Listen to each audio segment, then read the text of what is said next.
As a photographer, it's really important for me to create images that are celebratory and affirming of someone's identity.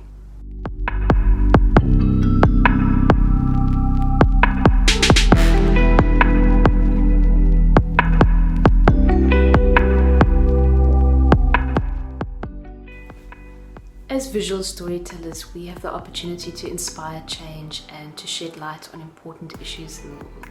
This, of course, comes as a big responsibility, and I think very early on in my career I realized that I was creating images from a very naive place, and that essentially I was telling someone's story through my lens. It was my version of who they are. And so I became very interested in using the medium of photography as a mode of co-creation and celebration. And so I want people I collaborate with to be very involved in the image making process, and I want us to together create images that they feel tells their stories in a way that is affirming and celebratory. For this project, I collaborated with drag artist and activist Belinda Kakamba Kafasi and all the subjects of the series. And everyone was very involved in making decisions around where we would shoot, what are important messages we wanted to bring across, and what were some of the themes we wanted to explore with the work. And so apart from looking at reclaiming public spaces in the township for Black queer members, it was also an opportunity to look at other aspects, for instance, language and how that influences queer identity, and how it becomes very difficult to separate your cultural identity from your queer identity and the role language plays in that.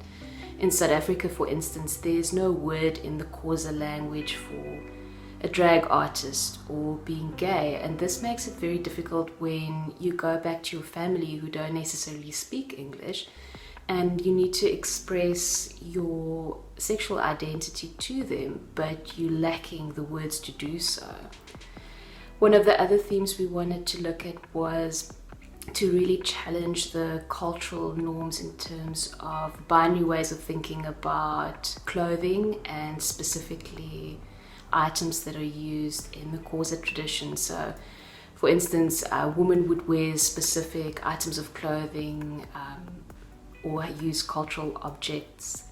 for these ceremonies, and it was important for everyone that was a part of the series to take these items and to really reclaim them as their own, and to challenge these very binary ways of thinking about gender identity and cultural identity.